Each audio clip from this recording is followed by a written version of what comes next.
a country of freedom, compassion, and rule of law, or a country of chaos, fear, and hate.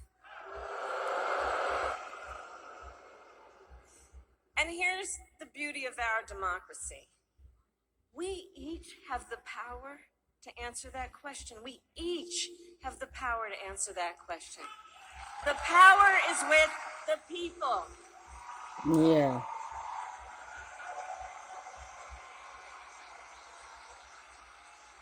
We love our country, and I believe it is the highest form of patriotism to fight for the ideals of our country.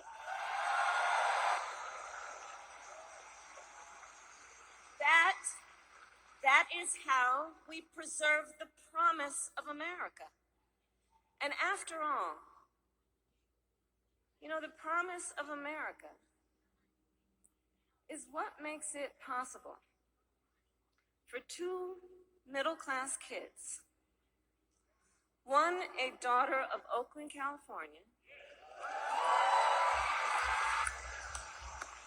who was raised by a working mother, the other a son of the Nebraska plains who grew up working on a farm.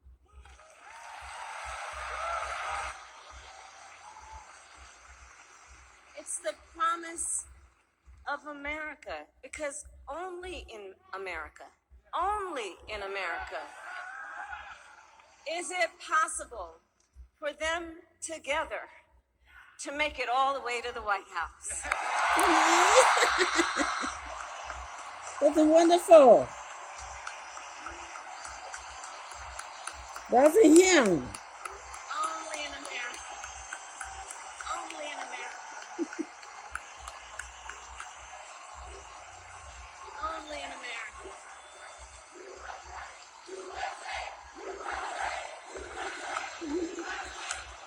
Right. That's right. And so Coach Watz and I may hail from different corners of our great country, but our values are the same. And we both believe in lifting people up, not knocking them down.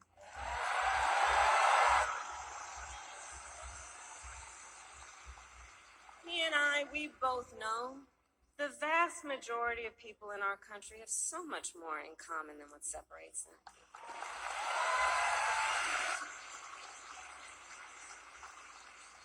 When we look at folks, we see in our fellow Americans neighbors, not enemies. Not enemies.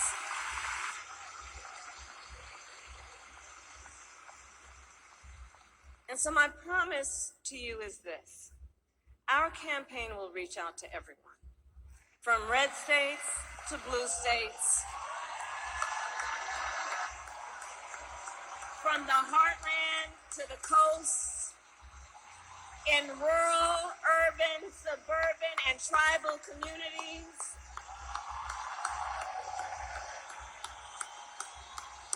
We are running a campaign on behalf of all Americans. And when elected, we will govern on behalf of all Americans. Thank you. And so, with Tim Walz by my side, and with all of you at our side, let us fight for the promise of our future. And with that, I ask Pennsylvania, are you ready to make your voices heard? Do we believe in freedom? Do we believe in opportunity? Do we believe in the promise of America? Yeah. And are we ready to fight for it? And when we fight, we win. And now, welcome the next Vice President of the United States, Tim Walz.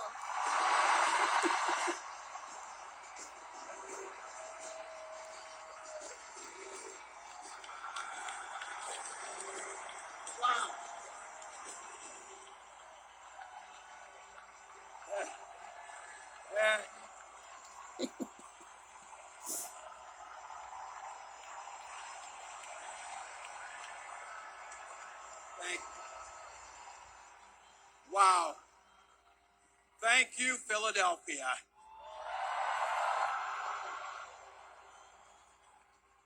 Thank you, Madam Vice President, for the trust you put in me, but maybe more so, thank you for bringing back the joy.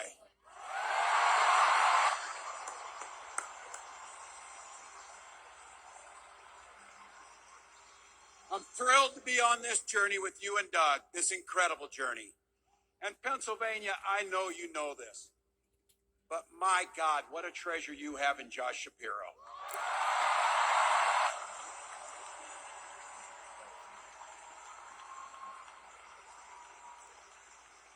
Holy hell, can this guy bring the fire? He can bring the fire. This is a visionary leader. Also, I have to tell you, everybody in America knows when you need a bridge fixed, call that guy.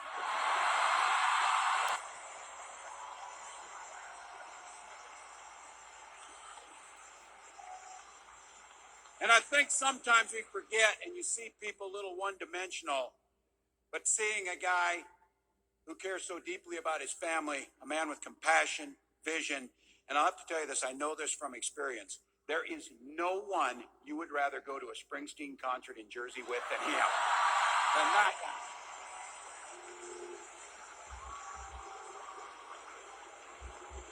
Roots. And I can't wait for all of you and America to get to know my incredible wife, Gwen, a 29-year public school educator.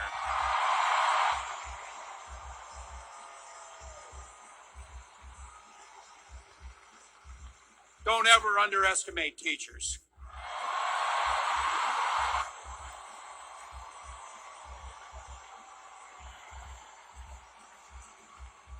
And our two beautiful kids, Hope and Gus. I couldn't be prouder to be on this ticket and to help Vice President Harris become what we all know is very, very good for us to think about. Next President of the United States of America.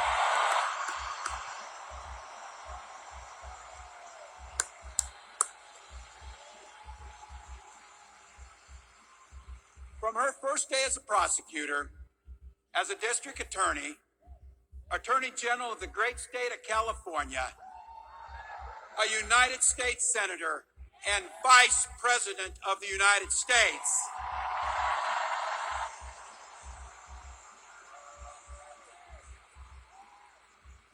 Vice President Harris has fought on the side of the American people. She took on the predators, she took on the fraudsters, she took down the transnational gangs, she stood up against powerful corporate interests, and she never hesitated to reach across the aisle if it meant improving people's lives.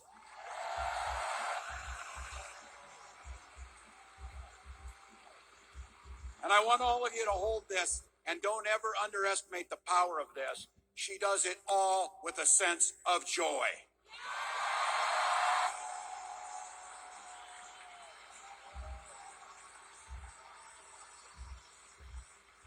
I know a little something about that commitment to people. I was born in West Point, Nebraska. I lived in Butte, a small town of 400, where community was a way of life. Growing up, I spent the summers working on the family farm. My mom and dad taught us, show generosity towards your neighbors and work for a common good.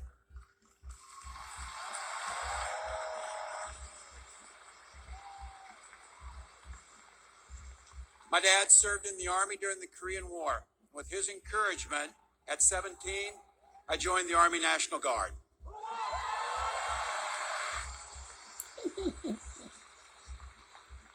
For 24 years, I proudly wore the uniform of this nation.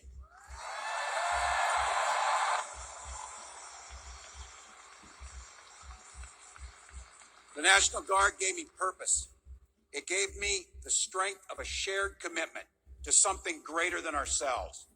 And just as it did for my dad and millions of others, the GI Bill gave me a shot at a college education.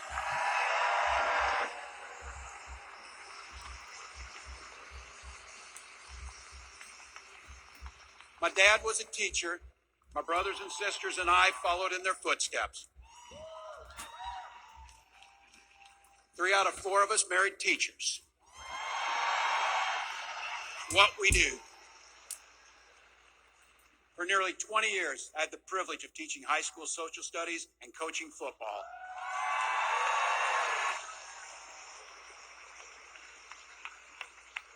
Including winning that state championship. Thank you. Don't ever close the yearbook. Don't ever. But it was my students. They encouraged me to run for office. They saw in me what I was hoping to instill in them, a commitment of common good, a belief that one person can make a difference. So in 2006, I took a leap and I ran for Congress.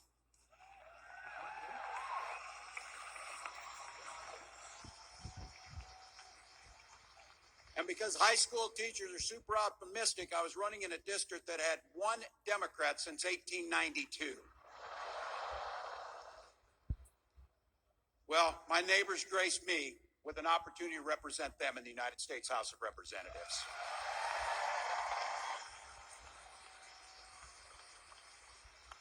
I'm proud of the work we did there together. I worked across the aisle on veterans issues, on agriculture, and on ways to grow rural economies. I learned the art of compromise without compromising my values.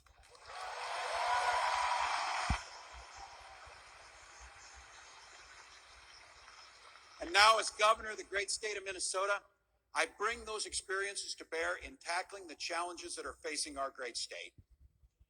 Minnesota's strength comes from our values, our commitment to working together, to seeing past our differences, to always being willing to lend a helping hand. Those are the same values I learned on the family farm and tried to instill in my students. I took it to Congress and to the state capitol, and now Vice President Harris and I are running to take those very values to the White House.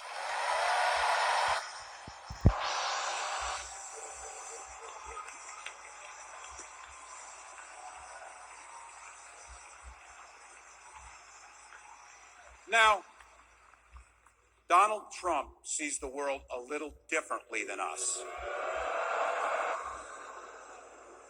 First of all, he doesn't know the first thing about service.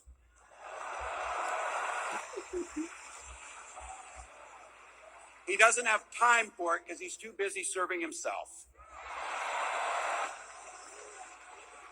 Again and again and again, Trump weakens our economy to strengthen his own hand.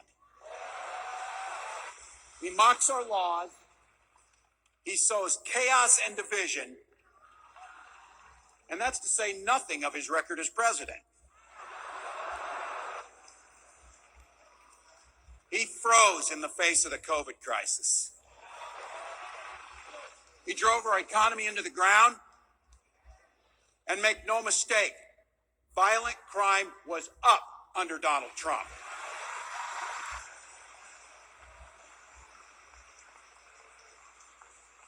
That's not even counting the crimes he committed.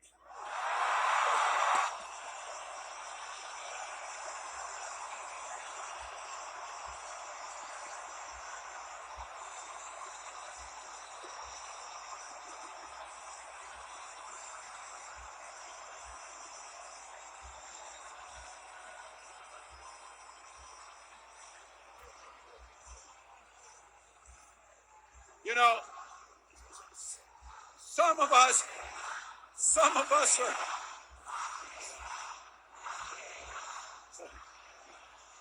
some of us in here are old enough to remember. I see you down there. I see those old white guys. Some of us are old enough to remember when it was Republicans who were talking about freedom. It turns out now what they meant was the government should be free to invade your doctor's office. In Minnesota, we respect our neighbors and their personal choices that they make. Even if we wouldn't make the same choice for ourselves, there's a golden rule. Mind your own damn business.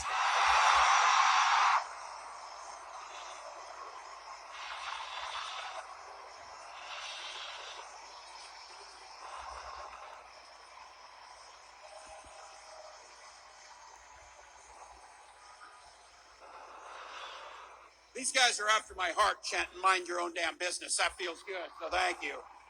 Look, that includes IVF. And this gets personal for me and my family. When my wife and I decided to have children, we spent years going through infertility treatments. And I remember praying every night for a call for good news. The pit in my stomach when the phone rang, and the agony when we heard that the treatments hadn't worked. So it wasn't by chance that when we welcomed our daughter into the world, we named her Hope.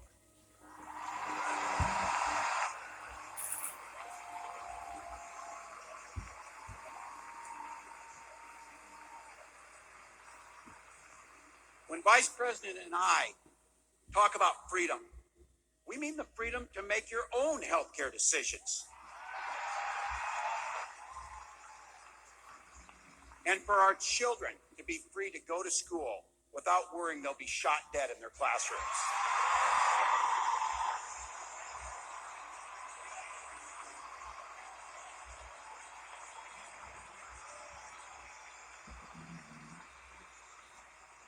By the way, as you heard, I was in the best shots in Congress, but in Minnesota, we believe in the Second Amendment, but we also believe in common sense gun violence laws.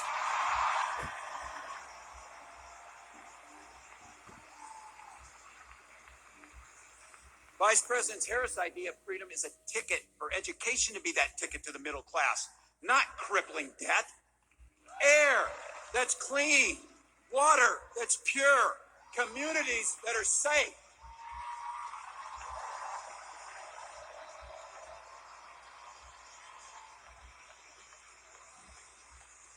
A place where we settle our political differences not through violence, but with our votes.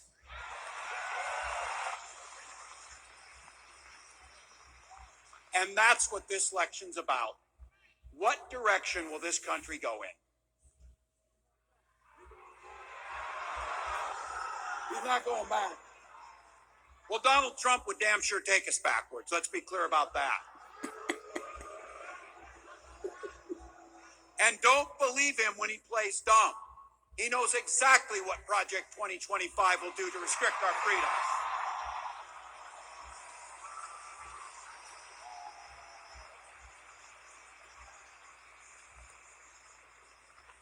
To rig the economy to help the super rich.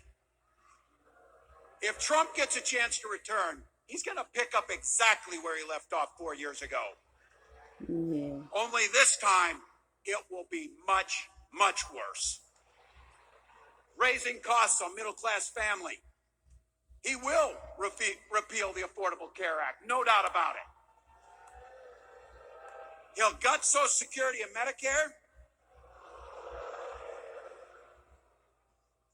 And when somebody tells you they believe him. He said he'd ban abortion across this country, and he'll do it, whether or not Congress is there or not. Donald Trump's not fighting for you or your family. He never sat at that kitchen table like the one I grew up at, wondering how we were going to pay the bills. He sat at his country club up in Mar-a-Lago, wondering how he can cut taxes for his rich friends. And I got to tell you, his running mate shares his dangerous and backward agenda for this country.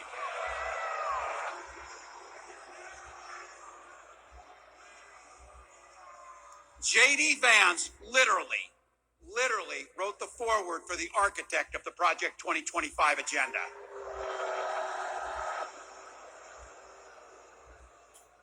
Like all regular people I grew up with in the heartland, J.D. studied at Yale, had his career funded by Silicon Valley billionaires, and then wrote a bestseller trashing that community. Come on. That's not what middle America is. And I got to tell you, I can't wait to debate the guy.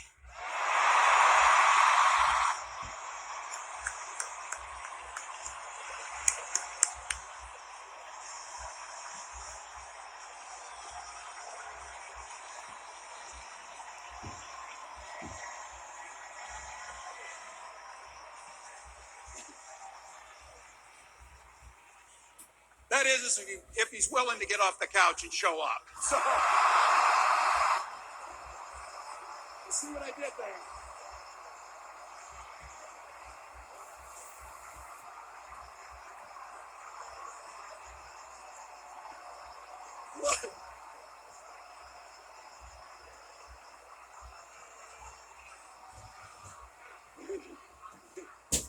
I got to tell you, pointing out just an observation of mine that I made. I just have to say it. You know it, you feel it.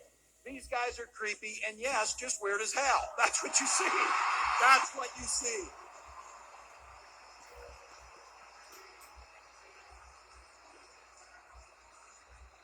So you know what's out there, so say it with me. We aren't going back. We aren't going back. We are not going back.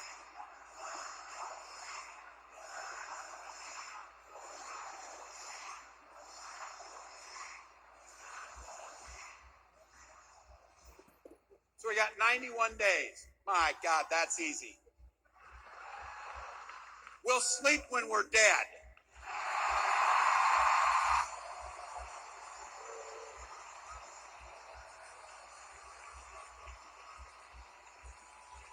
Over those next 91 days and every day in the White House, I'll have Vice President Harris's back. Every single day. And we'll have yours.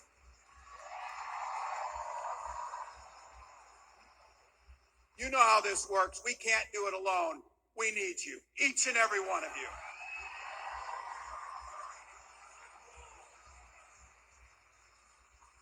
Go over to KamalaHarris.com, get on board, because we need you.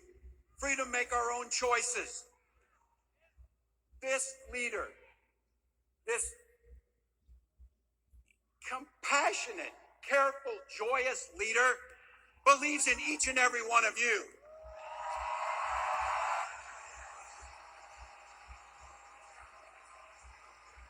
My God, you came here tonight to sit at the very top because you love this country and you're not going back.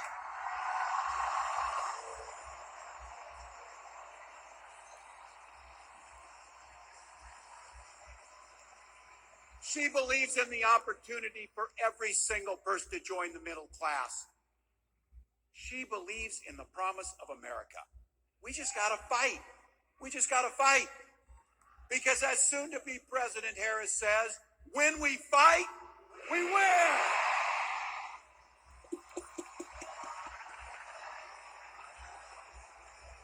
Thank you, Philadelphia. Thank you, Vice President. God bless America.